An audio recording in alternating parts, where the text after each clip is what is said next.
Ẹ káàbọ̀ lórí ìkànnì lónìí. Ohun tẹ́ ẹ máa wò lónìí jẹ́ nǹkan tó ní agbára. Ìlú Badagry la wà lọ́wọ́lọ́wọ́ báyìí níbi tí a ti fẹ́ fi àwọn nǹkan ṣẹ̀ǹbáyé tá a fẹ́ fi hàn wá lórí bẹ́ẹ̀ ṣe kó àwọn baba ńlá wa tọ́kùn wọn lóko ẹrú. Badagry roundabout láti bẹ̀ lọ a ó mú yín dé ibi tá à ń pè ní Brazilian Barracoon. Láti bẹ̀ a ó mú yín dé museum. Wọ́n tó wá lọ sí first story building, ṣùgbọ́n pàpàǹbarì ibi táwọn á lọ dáadáa jù lónìí tá a jẹ́ kẹ́ ẹ rí gbogbo àyíká àti ìpínlẹ̀ ṣẹlẹ̀ bẹ́ẹ̀ ó ní port of no return, níbi tí wọ́n ti kó àwọn èèyàn lẹ́rú lọ sí orílẹ̀-èdè Cuba, France, America, Jamaica àti gbogbo àwọn all other country tó ti kó àwọn baba ńlá wa tí wọ́n ti kó wọn lẹ́rú lọ. Ibẹ̀ náà ni àbùwádé lónìí. Ẹ jẹ́ farabalẹ̀ kẹ́ bá wa láìkẹ̀ kẹ́ bá wa ṣíà rẹ̀. Ẹ jẹ́ kájọ máa lọ báyìí láti lọ wò ó lẹ́sẹẹsẹ. Ó yá, ẹ jẹ́ ká lọ.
Ibà là ń pè ní attenuation water, ká tó dé port of no return. Ibi báyìí gangan ṣé ẹ ti rí? Can you see it? As you can see. Can you see? Ibi báyìí gangan ni à ń pè ní omi attenuation water. Ní Yorùbá a lè sọ wípé omi yìí là ń pè ní omi ráyèráyè. Tí àwọn èèyàn bá ti mú àwọn tó bá ti ń kó bọ̀ láti ibi tá a ti ń bọ̀ lọ́ọ̀kan yẹn ṣé ẹ ti rí wọn sí ní àti ọ̀kan yẹn tí àwọn èèyàn bá ti ń bọ̀ láti yàrá ti cross lagoon tó kó wọn kọjá tá ń kó wọn lọ sí point of no return. Ibi ìbáyìí ni wọ́n ti máa sinmi díẹ̀ tí wọ́n wá fún wọn ní omi yẹn mu. Tẹ́lẹ̀tẹ́lẹ̀ kò sí igi níbí ìbáyìí, ẹ̀rí pé igi ti wà níbí ìbáyìí sìn torí àwọn ọmọ tó bá wá fún tàbí àwọn èèyàn tó wá fún excursion wọ́n lè máa jókòó síbẹ̀. Ẹ ti rí omi yẹn sìn. You can see this is the well. This is the well. You have built the house on top. Have you seen it? So bí báyìí ó ní àwọn èèyàn ti máa mu omi yẹn. Tó bá ti mu omi yẹn tán wọn ò ní lè ṣe nǹkan kan mọ́.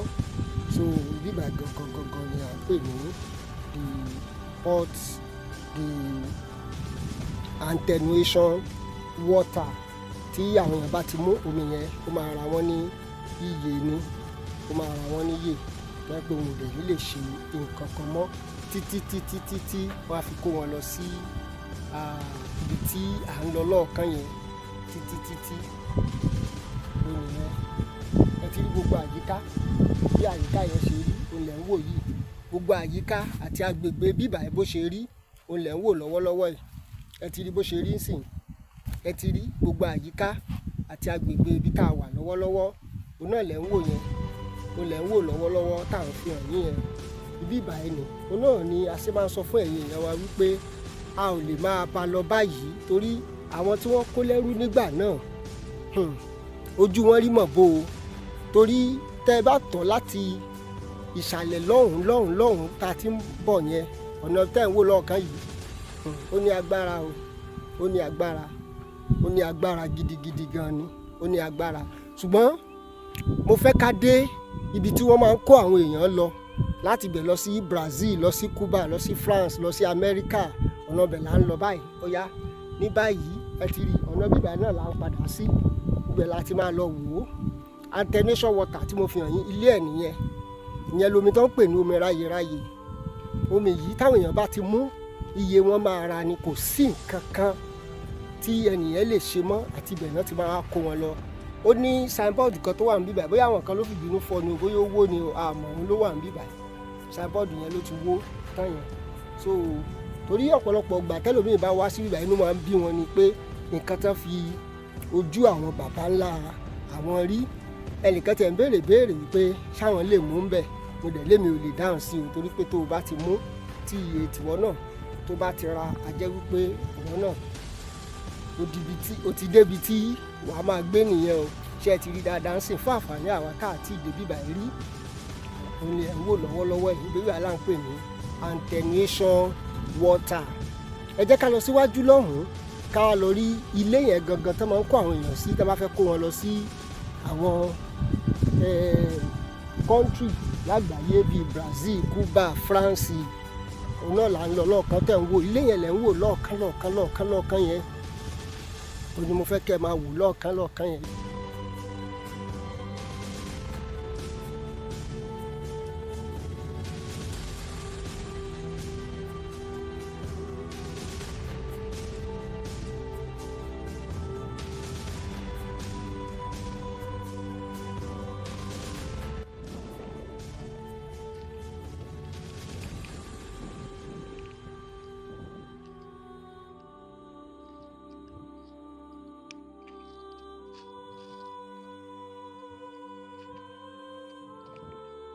Ṣé ẹ rí ilé tẹ̀ ń wò lọ́ọ̀kan yìí? Òun ni à ń pè ní the port of no return. Àwọn míì àtilẹ̀ máa pè ní point of no return. Òun náà lẹ̀ ń wò lọ́ọ̀kan yìí. Òun lẹ̀ ń wò lọ́ọ̀kan yìí ní ilé jọ̀rọ̀mù, ilé ńlá. Ilé yìí dára tẹ́lẹ̀, ṣùgbọ́n ní ayé gómìnà Babátúndé Rájí Fáṣọlá wọ́n tún ilé yìí ṣe débi wípé ọ̀pọ̀lọpọ̀ àwọn èèyàn máa wá ń wò ó káàkiri orígun mẹ́rẹ̀ẹ̀rin àgbáńlá ayé. Ṣùgbọ́n ní báyìí ó ti wá di nǹkan míì o. Ilé yẹn náà lẹ̀ ń wò lọ́ọ̀kan yẹn.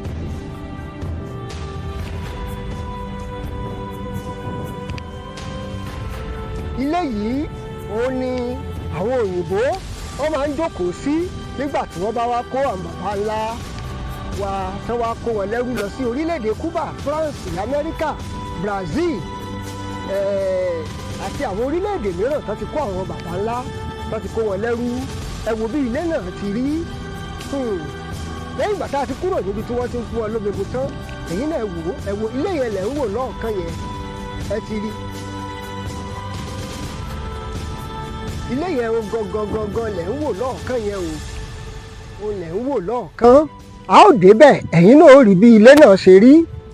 Tí ẹ̀yin náà bá débẹ̀, bó bá jẹ́ àdúrà, bó jẹ́ èpè ẹ ń ṣe fún àwọn òyìnbó tó kó àwọn bàbá ńlá wa lẹ́rú. Ó lẹ̀ ń wò lọ́ọ̀kan yìí o. Ilé yẹn gangan lẹ̀ ń wò yẹn. Ó lẹ̀ ń wò lọ́ọ̀kan. Ẹ rí pa àti fẹ́ẹ̀ débẹ̀ o. Òun náà lẹ̀ ń wò lọ́ọ̀kan yẹn o. Ẹ ti rí òkun bó ṣe ń bì sí wá tó ń bì sẹ́yìn. A sọ̀rọ̀ lórí ìyẹn náà nígbà tá a bá dé ibi tá à ń lọ yìí gangan. A sọ̀rọ̀ lórí ẹ̀. Tá a bá débẹ̀ a sọ̀rọ̀ lórí ẹ̀ dáadáa. Tẹ́yìn náà ó rí ohun gbogbo ní orílẹ̀-èdè bó ṣe ń lọ káàkiri pé Ọlọ́run mà bùkún wa ní orílẹ̀-èdè yìí o. A ní ọrọ̀ ajé gan tí ó pọ̀ tó wá dàbí ẹni wípé a ò tiẹ̀ ní nǹkan kan. Ẹ wo ibi tá a ti ń bọ̀, ẹ rí pé ó jìnnà púpọ̀. Ẹ ti rí gbogbo ibi tá a ti ń bọ̀. You can see. Gbogbo àdúgbò yìí mo fẹ́ kẹ́ ẹ wò dáadáa. Mo fẹ́ kẹ́ ẹ wò dáadáa ni.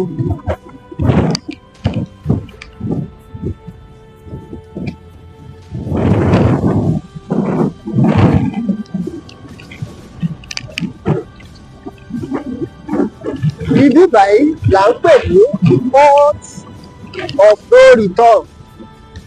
Níbi tí wọ́n kó àwọn bàbá ńlá wá láyé ọjọ́ sí láti wá lọ kó wọn ṣiṣẹ́ ẹrú. Ibi báyìí gangan wọ́n kó wọn wá. Ẹ ti rí ilé náà lílé. Màá mú yín káàkiri sódà á lè rí àwọn nǹkan tó ṣẹlẹ̀ ńbẹ̀ dáadáa.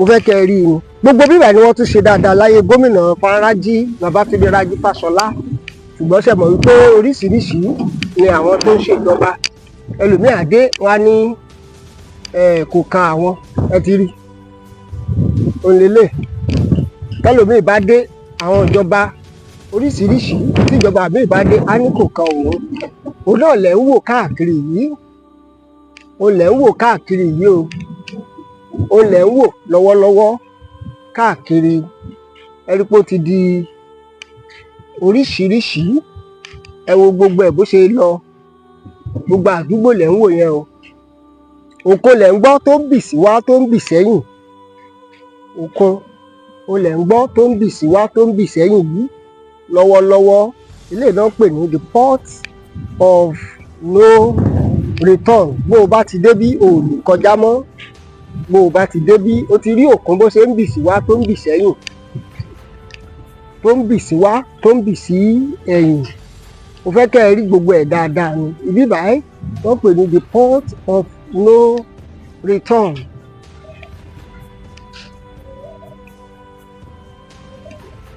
Tó ń bì sí wá bì sẹ́yìn.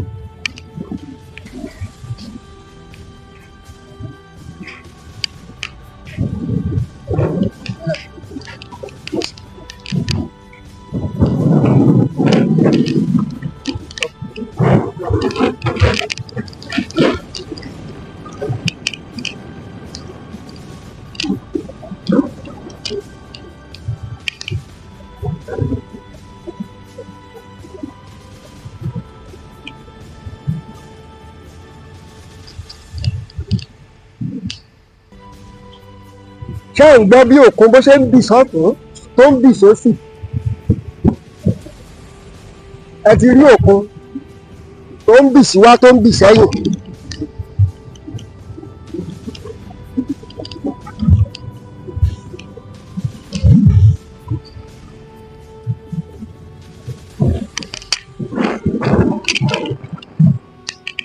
So as you can see ẹ̀yin náà ti rí gbogbo ẹ̀ nísìnyí báyìí pé ó ní agbára ibi ìbàdàn ti kó àwọn bàbá yẹn tó bá ti ń kó wọ́n bọ̀ níbi tí a ti ń bọ̀ nísàlẹ̀ lọ́hùn yẹn tó bá ti lè kọ́ bàbá yẹn débi bà so wọ́n á fi àwọn ọkọ̀ ojú omi tó tètè yẹn wọ́n fi kó wọn kọjá àwọn tó tẹ́ ìwọ̀n máa fi òkun yẹn náà hàn yìí ó lẹ̀ ń gbọ́ tó ń bì síwájú tó ń bì sẹ́yìn yẹn so wọ́n á kó gbogbo ẹ̀ ìbọn ìbàdàn ti wá kó gbogbo wọn tí wọ́n á kó wọn lọ sí àwọn orílẹ̀-èdè tá a ti dárúkọ sẹ́yìn bíi Brazil bíi Amẹ́ríkà bíi Cuba wọ́n á kó gbogbo wọn lọ síbẹ̀ ilé yẹn leléyìí tẹ́lẹ̀tẹ́lẹ̀ ilé yìí dáa jù báyìí lọ ṣùgbọ́n ṣẹ̀mọ̀ wípé oríṣiríṣi ìjọba ló wà tó yẹ pé tí ìjọba kan bá ti dé tí èmi bá tó ti dé oríṣiríṣi ní kálukú tí wọ́n máa ń ṣe gbogbo àwọn tó jẹ́ bíi cultural heritage wa náà nílé tó yẹ kí ó máa mú ìrònú wá fún ọ̀pọ̀lọpọ̀ àwọn ènìyàn tó wá jẹ́ kọ́pọ̀lọpọ̀ kó lè ronú pé ibi ìgbà wọn gbọ́ àwọn bá wa lẹ́rú lọ ó yẹ káwa náà ká mọ̀ máa fura wa sí oko ẹrú mọ́ káwọn máa fura wa sí oko ẹrú ìdí nìyẹn tá a ṣe mú ètò yìí wá kí ṣe pé bóyá a kàn mú wá láti tún ba àwa nínú jẹ́ tàbí láti lè jẹ́ wípé kí a tún máa sọ nǹkan tí ó máa mú àmú kí àwọn èèyàn máa bàjẹ́ sí rárá ṣùgbọ́n máa mú kí a máa rántí pé àwọn bàbá wa tó ti kó lóko ẹrú tẹ́lẹ̀tẹ́lẹ̀ kò yẹ káwa náà tún fura wa sí ipò ẹrú lẹ́lẹ́ẹ̀kejì òun ni àṣemúrú àwọn ètò yìí wá fún wa ẹ máa like ètò ẹjọ́ ICTV yín náà nílé ẹ máa like ẹ máa share ẹ máa máa subscribe sí orí ìkànnì yìí torí mo máa mú wa káàkiri táwọn rí gbogbo ẹ̀ káàkiri bí ó ti ṣe ń lọ.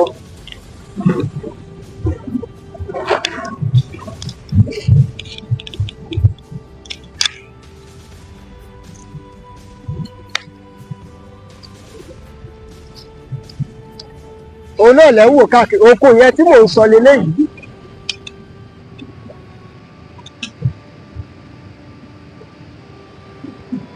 ṣùgbọ́n nínú àwọn nǹkan tá a tún wá gbọ́ òde wípé tí èèyàn bá wá sí ibi níbi tá a wà lọ́wọ́lọ́wọ́ yìí wọ́n jẹ́ kó yé wa wípé tí èèyàn bá gba àdúrà níbi pé àdúrà ènìyàn máa ń gbà ìjìnlẹ̀ kábíyèsí ṣe rí pé àwa bá rìndì lọ lọ́run ṣùgbọ́n ọ̀pọ̀lọpọ̀ àmọ́ wò wípé àwọn táwa kó lóko ẹrú lọ́jọ́ sí kí ló dé tẹ́tẹ́ sáwọn èèyàn sáfún pé àdúrà wo gbà ní ẹ jẹ́ ká gbà pé ohun gbogbo, Ọlọ́run mọ ohun gbogbo, ó sì lè ṣe ohun gbogbo. Ibí báyìí ẹ̀yin náà ti rí bí ibẹ̀ ṣe rí, òun ni mo fẹ́ kẹ́ wò dáadáa yìí, mo fẹ́ kẹ́ wò dáadáa, kẹ́yìn náà rí bó ṣe rí, kẹ́ wo gbogbo àyíká àti agbègbè yìí, ẹ̀yin náà kẹ́ wo gbogbo ilé, ẹ wò ó, àyíká àti agbègbè yìí oríṣiríṣi ló wà ní gbogbo agbègbè yìí, oríṣiríṣi, mo fẹ́ kẹ́ wò ó. Òkun lẹ̀ ń wò yẹn o, omi ló tẹ́ lọ rẹ́rẹ́rẹ́rẹ́rẹ́rẹ́rẹ́, omi òkun òun ló tẹ́ lọ rẹ́rẹ́rẹ́rẹ́.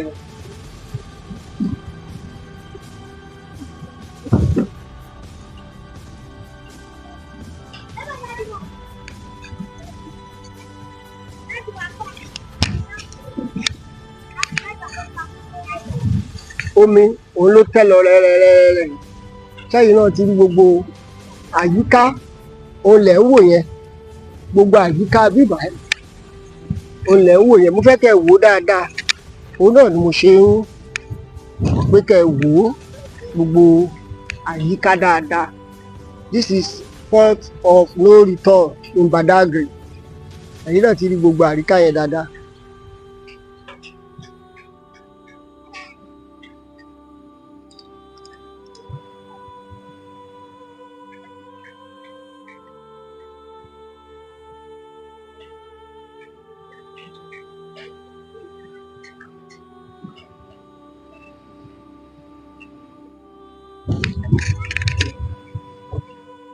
Òun náà lẹ̀ ń wò lọ́wọ́lọ́wọ́ yìí. You look at the building, you look at the environment. Òun náà lẹ̀ ń wò yìí. Gbogbo environment yẹn náà lẹ̀ ń wò yìí.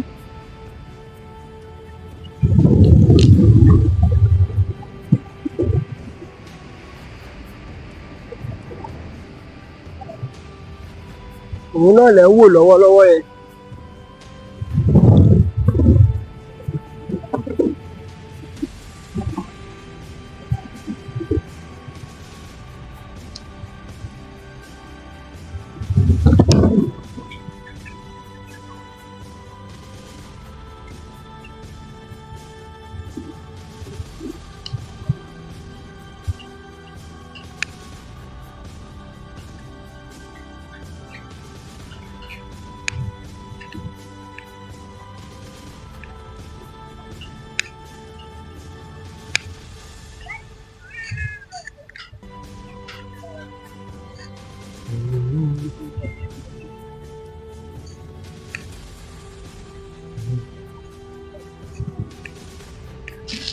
How are you?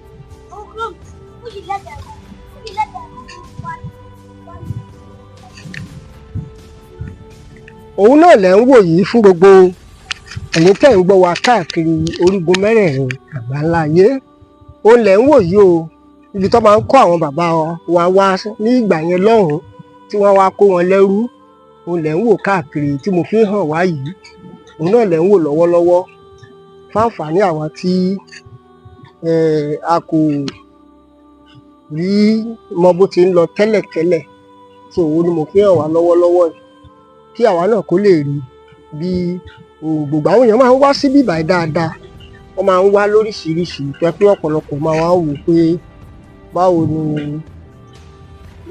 ó ṣe ń lọ níbí báyìí.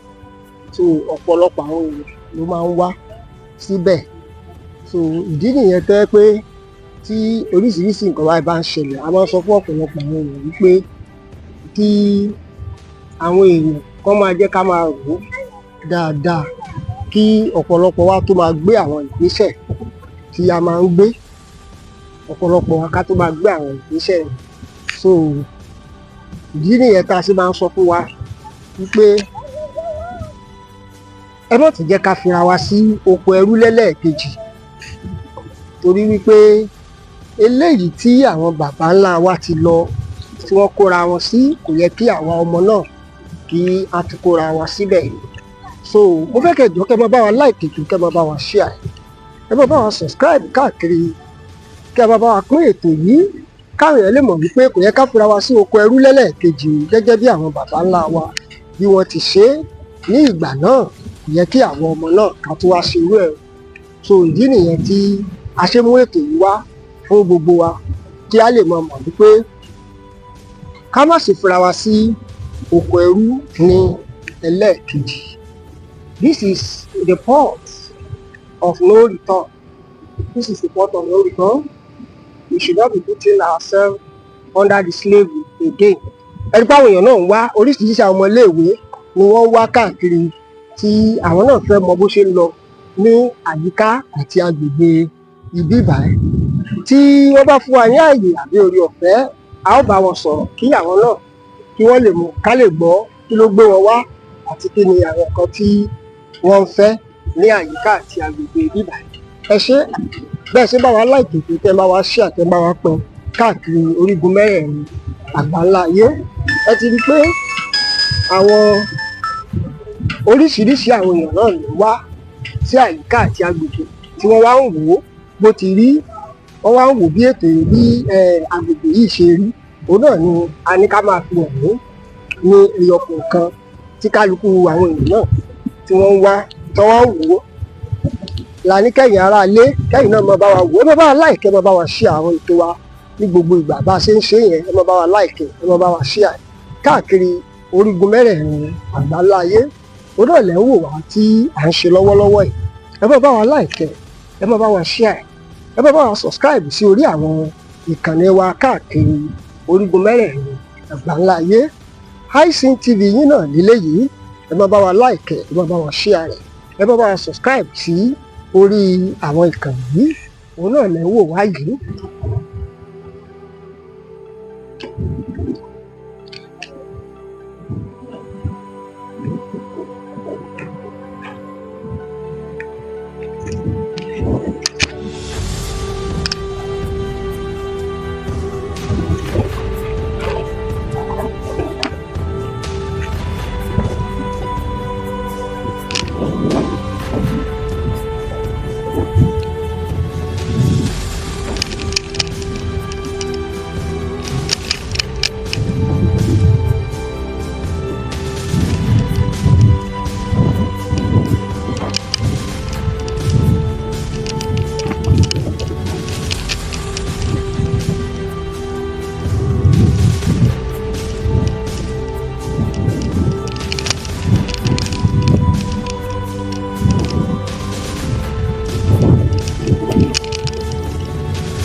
As you can see, lẹ́yìn náà ti rí gbogbo àyíká àti agbègbè àwọn ọmọ iléèwé àti àwọn èèyàn náà tí wọ́n wá sí gbogbo àyíká àti agbègbè ibi tá a wà lọ́wọ́lọ́wọ́.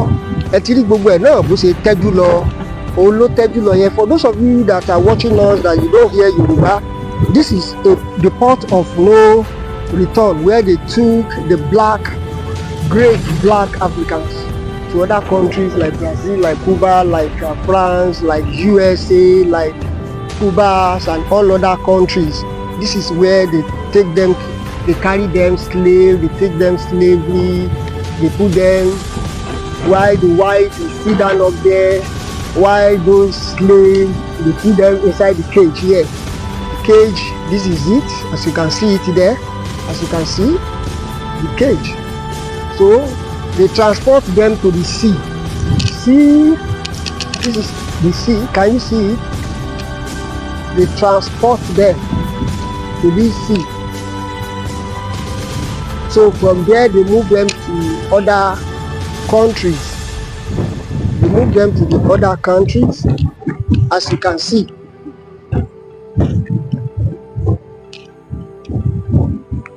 They move them to the other countries.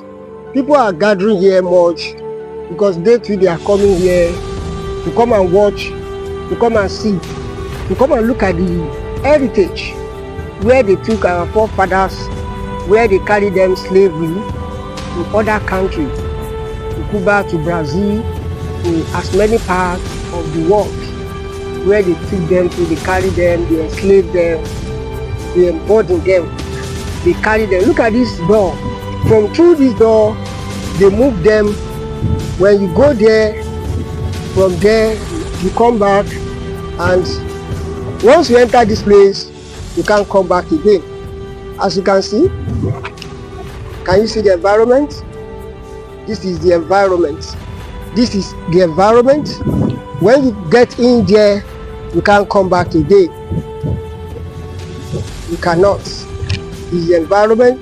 People are also coming here to watch and see, to see what is actually happening here. To see what is actually happening here. People are coming here to see actually what is happening around this area.